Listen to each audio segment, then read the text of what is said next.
Hello, this is Jenny Nichols, and this is Local Share Green Action Podcast, where we hear from people across the U.S. that share their stories about work that they are doing in their local community with a common goal of taking green action that helps care for people and wildlife and the environment in our local towns and cities.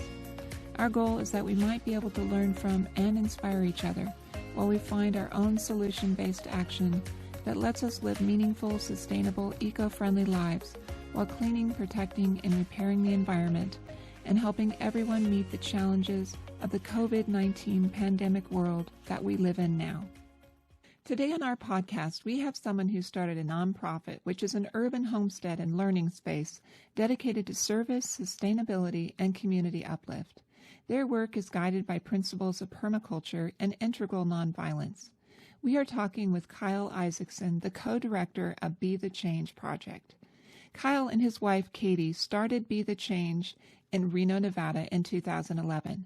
Kyle spends his time building soil, creating community initiatives, and teaching natural building.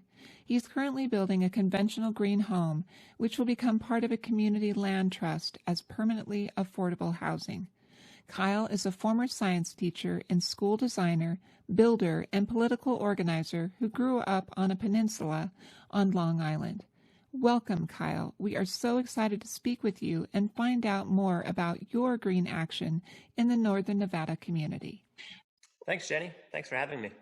So, using the metaphor of a garden, what in your past helped create the right conditions for you to want to start taking some kind of planet-friendly green action?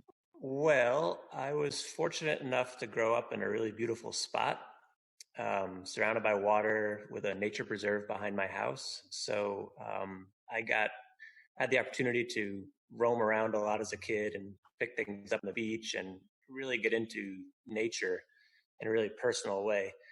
I also was really close to my grandfather, who lived in the same town, and he had a huge garden. And so he was always growing, and he and my grandmother were making wonderful foods. So that connection to the soil was very, very relevant. And then he also, back in the 50s, he bought a little bit of land in Vermont and built his own house there. And so I would get to go up there a lot as a kid. It kind of became this family retreat center, and spend a lot of time roaming around in the woods and talking to him about nature and animals and all that kind of stuff. So those were very fertile and important components of my childhood. And then as I grew up, I was always very mindful of kind of our impact on the planet. And I remember in fifth grade, for a cartoon for the little class newspaper we had, I drew like this world kind of cracking apart, due to all the stuff we were doing. And that was back in 1985. So it's and then I did biology. I was a biology major in college, and took a lot of environmental science classes. So all those together just kind of, kept me going in the direction for trying to create a more beautiful world. That's awesome. What an amazing opportunity just to be around nature and have those opportunities. What eventually helped you to decide what you wanted to do? Like, I know you started as a teacher. What inspired you to venture off after teaching? Yeah, I got into teaching. My dad was a teacher, but when I told him I was thinking about being a teacher, he said, "Oh, I wouldn't do it again." But I thought it was a good way to kind of give back to the community and give back to the world, just because I had been so lucky growing up. But after doing that for, I think it was about 7 years, and starting in middle school in a charter school, it was too confining for me. And I realized, as I got to know my own personality more and had some more experience as a professional, both teaching and then political organizing, things like that I really wanted to go off kind of, wanted to, I guess, be my own boss is not exactly the right word for it, but we wanted more independence in kind of what we chose to do and how we chose to spend our time, and also more creativity to allow us to create a life and a lifestyle that was in alignment with our values. And so my wife and I left teaching in 2007, 2008, and then were really influenced by living at the River School, which is a a little community here in Reno where we learned about more about gardening and permaculture and natural building. And then in 2009, we decided to leave Reno for a while, not knowing if we'd ever come back actually, and learn more about community and living in community and social justice stuff, things like that. Just feeling a real calling that we needed to do more to kind of figure out what we could do in the world and how we could be most effective. So where did you go when you left Reno? Yeah, we went to Oregon. Well, first thing we did was we traveled around for several months with our two young sons. They were, I think, 4 and 1 at the time, so it was challenging. But we traveled around the country for several months. We went to Northeast Missouri to see some intentional communities there. We went to Wisconsin, Iowa for a little bit. And previously we had visited different communities in Tennessee and Virginia. Yeah, many different places. But Oregon, we wound up circling back to Oregon where we met Conrad Rogmans, who runs House Alive, which is a natural building outfit. And we wound up living on his land for 6 months and doing an apprenticeship in natural building.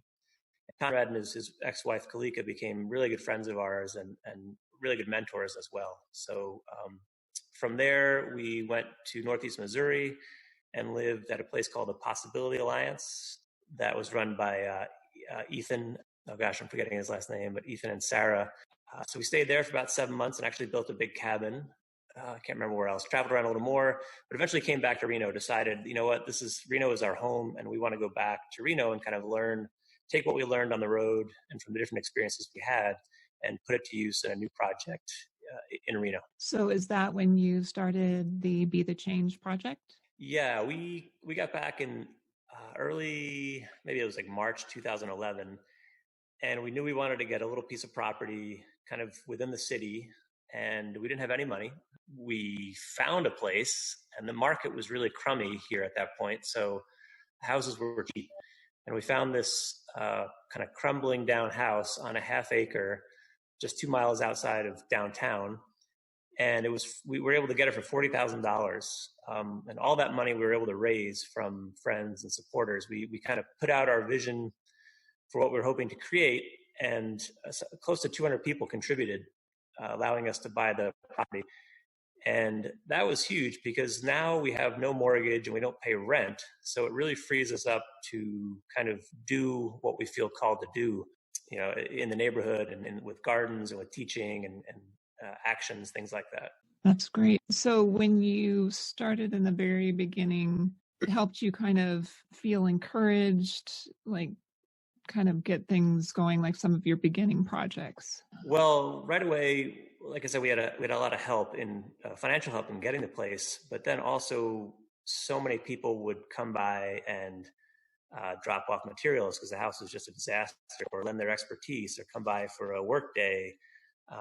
We had one friend who camped out in our front yard for 6 weeks and just helped us rebuild this terrible house. So initially those things were that's what we were doing for the first 6-8 months, just kind of trying to get our feet underneath ourselves and make this house livable. And right away, Katie started gardening. I think we moved in August 1st. We moved into a shed on the property on August 1st that we had fixed up with our 2 kids. The house was unlivable. And then right away, she started building soil and planting different things out in the backyard and starting compost, that kind of stuff. And at the same time we were doing that, we were kind of tearing out the house and rebuilding it with whatever we could find from friends and neighbors. Again, we had very little money to make it livable. And then finally on October 31st, on Halloween, we were able to move in. That's great. From the beginning, what was your first intention to, once you had a livable home and you'd started the gardens, what were your intention to kind of like move forward and interact with the community and start your mission? Yeah, so we always wanted our little urban homestead to be a demonstration site to show principles of permaculture in action, to show what can be done on very little income, very little money, to show what can be done through sharing and borrowing and scavenging materials and reusing and repurposing things. And since the beginning, we've looked at it as an experiment And that just using that language has allowed us to fail a lot, but not get overwhelmed by the failures. Like we tried out different systems of gray water. We tried out different ways of composting or different ways of gardening, all that kind of stuff, different ways of heating water, solar heating, things like that. And a lot of those, were disasters if, to one degree or another. But that was okay because we were trying to figure out what worked, and we were trying to figure out how we could live joyfully and simply at the same time without making a big impact, a negative impact on the land or the environment, and while also being able to give back a lot to the land and to the creatures that are around us, but also to the human community. And so I can't remember the initial kind of things that we did exactly, but right away we realized there's a giant wall, a concrete wall behind our house across the road that would get tagged all the time. So that was a pretty early project. I thought, well, why don't we make a mural over there? And we were able to get some money from the city and collaborate with the apartment buildings over there, get some local artists and kids involved. And instead of now, this is 9 years on, instead of there being gang graffiti there every week that just gets covered over by the city, there's a beautiful mural. And that and we just actually finished, I think, the sixth one this last fall, the sixth one that we've done in along that road, that same kind of stretch of road. So we were pretty clear that we wanted to do a lot at kind of the hyper local level, like right here in our neighborhood. It's a very socioeconomically diverse neighborhood with its own set of problems. So we knew we wanted to do things here, and then we also knew that we wanted to impact the city as well. And that many projects have evolved since then. That's very interesting. Did you ever have like times when you had got started and you felt like you weren't able to get the word out there, or hurdles making it hard to spread your message? Yeah, well, having two young kids, living without electricity, without fossil fuels, on very little money, does provide some hurdles. And just a funny one, was that my wife was in charge of laundry and I was in charge of dishes and a lot of the cooking. And I remember her trying to hand wash cloth diapers in cold water outside in the winter. And that was I don't recommend that. So we have a lot of little moments like that of trying to figure out, okay, these are the parameters we want to live within. How do we do it well? So there were lots of little failures like that, but an ongoing, I guess it'd be a tension with what we do and how we do things, is that we've never created like a regular volunteer program, not really like a kind of an official nonprofit that has, every Saturday we'll be out here doing this on this community garden, or we're just doing our own little thing in a lot of ways. And so that's both great, but it's also a handicap when it comes time to, when we do want to do a project and when we do need more support. And I guess a part of that is me not wanting to spend a lot of time like on a computer to create that infrastructure. A lot of people have said, well, why don't you guys get some AmeriCorps volunteers? I was like, well, if we do that, then, there's all this reporting that has to happen. There's all this paperwork, and then we have to, raise money for this and that. And then we have to manage other people. Whereas right now we've kind of settled into this design that allows us to have a lot of flexibility and a lot of creative control over our time, while still having a lot of success when it comes time that we do want to do a bigger project, or we are inspired by something. We have slowly developed, this is even before the Be the Change project, but a community of people that kind of know what we're about, that we've shared our goals and our values, and that show up time and again when we do ask for help. Yeah. So what are some of the ways that you were able to interact with community? Like, how did community find out who you were and what you were doing and what you were about? Right. So we had done political organizing in Reno, and also had been teachers and started this middle school program with an existing charter school. So we knew a lot of people that way. The foundation continues actually to be the foundation of the people we know and work with. And since then, we've met a lot of kind of the local farmers. Oh, and then also living at the river school, that was a whole different subset of the population, people that were more interested in permaculture and gardening and things like that.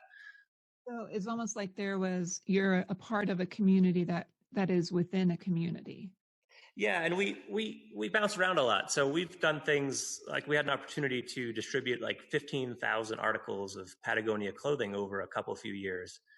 And that just came about because someone we know kind of was in that department at Patagonia, was looking for a trusted group to kind of distribute this clothing.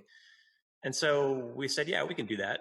And so that was great because it was a little more direct service. Like, here's some amazing clothing and let's bring it to the women's shelter, or let's bring it to the foster kids place, or give it to the veterans, things like that. And those things happen. One of the things I love about my life is that that'll happen and we'll get really engaged with it for a while. And then it'll change, or it'll go away. We did some music events in our little park down the road.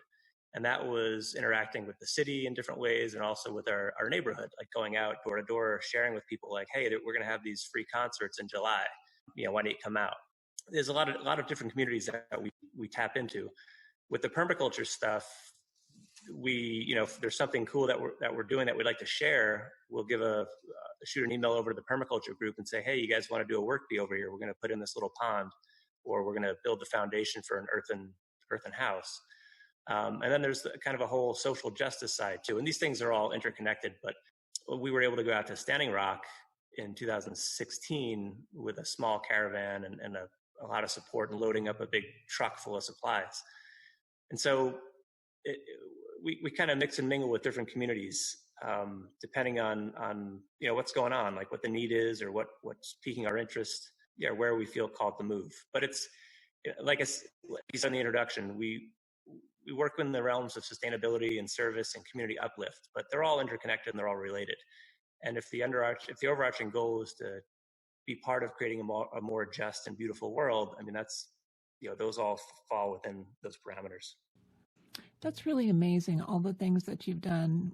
What are some additional ways you've allowed the community to get to know you better?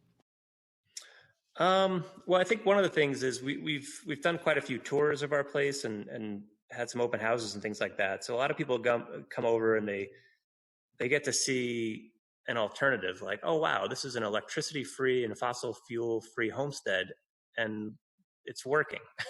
This is a family of 4 living, in the city, alternatively enough that we're having, a limited environmental impact, but a very positive kind of social and communal impact. So I think people get a lot of ideas and a lot of inspiration in that sense. I also think some of the projects we've done, like the Reno Rot Riders, which was Reno's first food waste collection and composting service. We started that in 2015. I got excited about composting, and also just saw that Reno had no food waste collection business, and all this stuff is just going to landfill where it creates methane and other greenhouse gases. So why not divert it and use it for compost? And it's not a new idea, but it was new to Reno. And so we were able to do that for a couple of years and reach out and kind of get that in the radar of the community. And then my wife and I are both very good starters. And that's one of the things we learned about ourselves years ago, is that we're really good at starting. We're kind of like idea people. And so with the Rot Riders, after 2 years, we decided to sell it. And we were able to sell it to someone who has grown the business something like 500% in the last couple of years. I mean, he's just done an amazing job. And another example of that is the Reno Garlic Fest. We started that, and we wanted to use garlic as a means as kind of like a gateway crop. Garlic grows really well here. It's really easy to grow. It grows in a large part over the winter. You harvest it in like June. And it uses not a whole lot of water, and people love it. And it's very cross-cultural. So we thought, why don't we do a garlic fest here to support local organic food and farmers? And my wife grows a ton of garlic for it now too.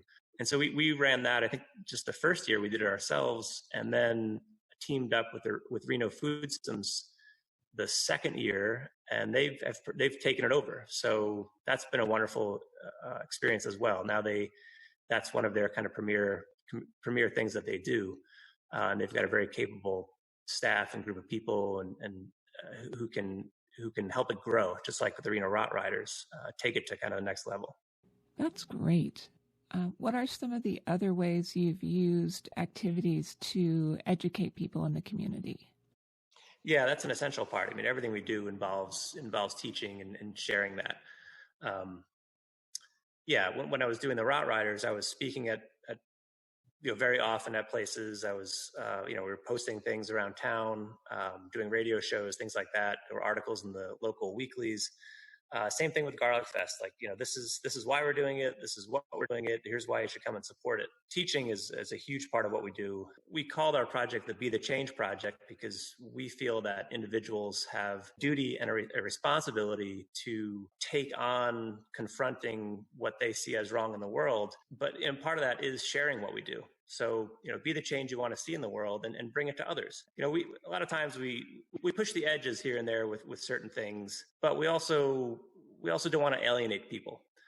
So how can people be part of the solution as well? And what your being the change in the world is going to look different than my being the change in the world, based on who I am and what I do well. And that's something we try to share with people as well, is that, if you've got certain skills, like maybe living in an urban homestead and raising animals and gardens is not for you, but how do you fit into the bigger pattern? What can you contribute? And for myself, I'm a white, pretty well educated male who was raised with all these benefits in the world. I like to say I was born on third base. So I do believe that it is my responsibility to do something, to contribute something in the best way that I can, back to leaving this place better than we found it. Oh, that's beautifully said. Do you ever have an issue of staying engaged with community when you feel maybe a little frustrated, or you feel like there really needs to be a sense of urgency? What would you like to say to some of our younger generations facing a lot of frustrations with the world not taking enough action to fix the planet? Yeah, we have our ups and downs, absolutely. And it's hard not to get overwhelmed. When you start to look into these things and you start to care about things, it's hard not to feel like it's a lost cause or there's no hope. But what keeps me going and keeps me moving forward is that I always feel there's something I can do, that I can contribute.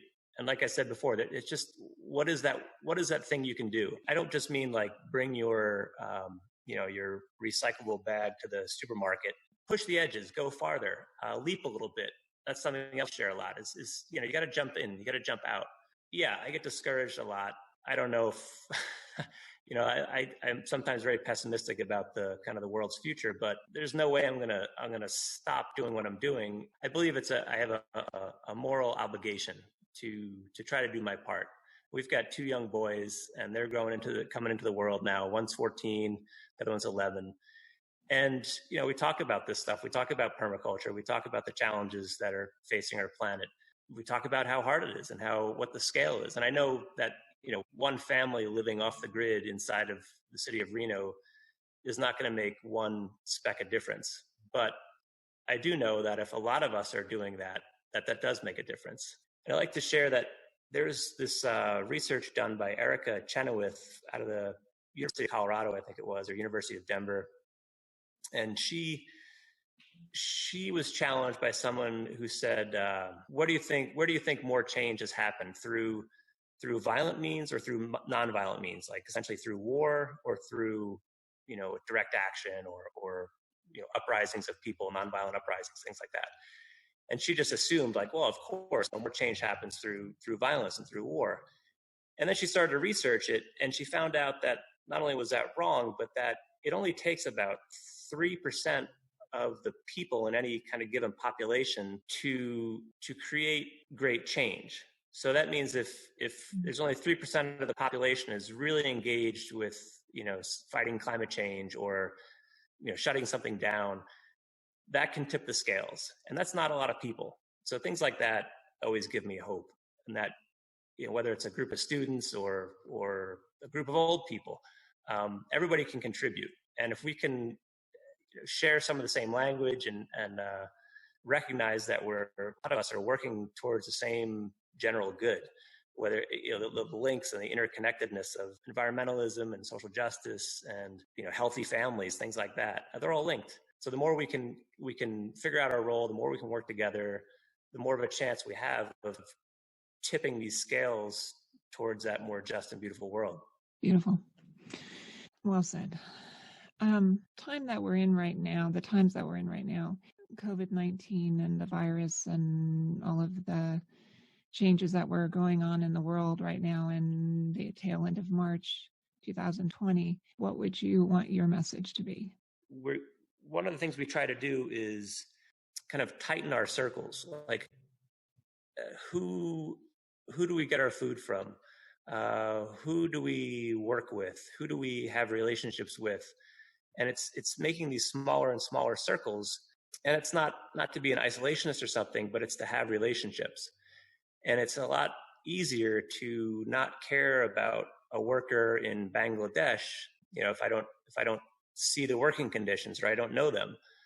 It's a lot harder to not care about your neighbor when you see them struggling. So one of the things I hope might come out of this is again a greater appreciation for localism and for creating and nurturing relationships of those around us, people and planet. But if this nonsense and this calamity can bring us closer to the earth and realize that we're interconnected and realize that because we're mistreating animals, that it's more likely these viruses will spread from one species to another. If there's a greater awareness and followed by greater action, that would be a really good thing. If you could say anything to government, what would you like to say in terms of, really looking at policies for a new green city paradigm? We interact with the local government semi-regularly. We started a climate action initiative in 2015, just because I went to some of the council members and said, what is Reno doing about climate change? And the answer was, well, nothing.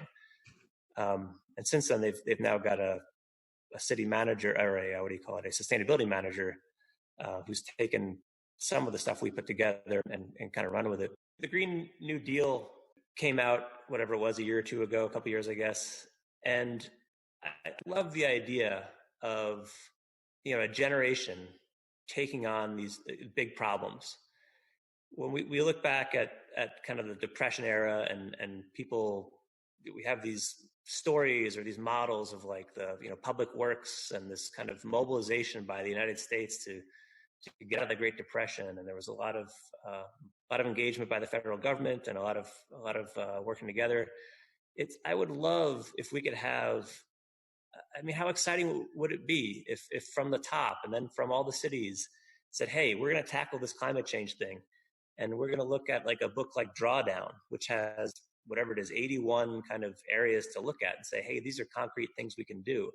That would be so exciting to see people, thousands, millions of people all working on that, to see like AmeriCorps programs dedicated to that, to see roadsides being planted with edible foods, to see habitat being improved in the neighborhoods. Like we do some of that here with just giving out plants and helping people get gardens started and things like that. But oh my gosh, wouldn't that be fun? Like, wouldn't that be an amazing thing to see millions of people mobilized to heal? And obviously through any kind of healing that we do at the big scale, that reverberates through every individual, it reverberates back into every community. We talk, it's abundance. It's not just abundance of like, hey, this is rich soil. It's abundance of love. It's abundance of connection. It's not complicated stuff. There's a guy named Dr. Ariyaratne, Dr. A, in Sri Lanka, and he's a contemporary of Gandhi, and he must be 85 or 86 by now. He, through the last 40 years or so, Sri Lanka had a long-running civil war, and he has been able to build many bridges between the different ethnic groups. He has a story of working with this village. The village needed a road, and it was a long road, and so one of the ways to build a road is to get a whole bunch of machinery and hire some company and dig out a road. What they did instead was got 15,000 people together from all walks of life, from different ethnic groups, and they built a road. And that took, I don't know how many weeks it took, but it was physical labor. It was people working side by side. It was people sharing meals. Imagine if we had 15,000 people here in Reno working on habitat improvement for a couple of weeks, or building soil for a couple of weeks, or pick a project. the the positive feedback loops that would form out of that would be amazing and very deeply meaningful. Yes, that would truly be amazing. So if you were to take all of your ideas and all of your experience and your wisdom, and they were all wrapped up into new seeds of potential action for other cities, what advice would you give to someone that is considering doing this? It's very helpful to know yourself.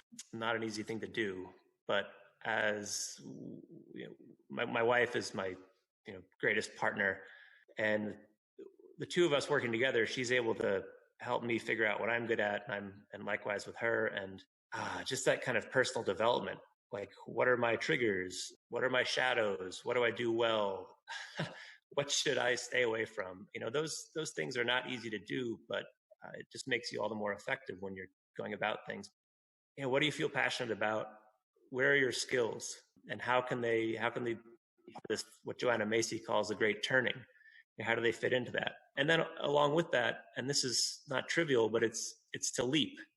If you're somebody like me who's quite privileged, who has had an easy childhood, a loving family, leap. Leap. I think it was Rumi who said, "Leap and you will be given wings." So what's something you think you can do? How big can that be? And what do you need to make it happen? Like a lot of the things that we've done are not new. They're not new ideas, but they didn't exist here in Reno. And so we connect with a lot of people around the country. We kind of stay abreast of cool things that are going on, or what are the solutions that people are doing, and then think about what can be done here. What do we have the capacity to do? There's boldness to it, and that's also inspiring. Like, I know when I do that, it's inspiring to myself, but it's also inspiring to others. Hey, we can do this. We can do this better. We can do it differently. Who's with me? And I think I've been surprised by who's shown up or how things have worked. It's not trivial, because it's very easy to just get stuck in the momentum of our culture of, what's the career you're going to do? How are you going to pay your bills? Don't you need your own, whatever, washing machine and this and that, and the other thing? And those are incredibly powerful forces out there that are hard to buck against. But, if we're going to make real progress and find the real solutions, then we have to confront those things. So that's why, leap. If you were to recommend a book or a website or film that has been really particularly helpful or informative, do you have one to recommend? Sure, yeah. Drawdown is a very good one, I think. One of my favorite, I'll say a few. There's Small is Beautiful by E.F. Schumacher from the 70s. It's economics. The subtitle is Economics as if People Mattered. There's a Pattern Language from the late 70s as well, which is more about design, but it's also really about quality living. That one's been really influential. There's been, a lot of Martin Luther King Jr., a lot of his books and speeches, Gandhi's autobiography, Joanna Macy, work by Joanna Macy and books by Joanna Macy, very significant. Jim Merkel wrote a book called Radical Simplicity that years ago was very, very important for us. And part of that book, he borrows from another book called Your Money or Your Life. And there's one section that in his book and that book as well that has you look at all the money you're spending, kind of has it, what's going in, what's going out, what's coming in, and then asking how does it align with your values. And that was really big for us when we were kind of trying to get off the normal path. So those might be good places to start. And do you have any upcoming events or projects that you would like to share with others? They're all canceled. Everything's canceled. The thing that's taking my time right now is we're building this new green conventional house, and so that's what I'm doing, staying busy. It's just putting that thing together, and yeah, but nothing anybody can help with right now, though. Okay. And how would you like people to contact you? Yeah, email's best. kisacksen@gmail.com. Thanks for joining us for Local Share Green Action. Until next time, let's all use our unique talents and abilities and take meaningful green local action that benefits the planet and people.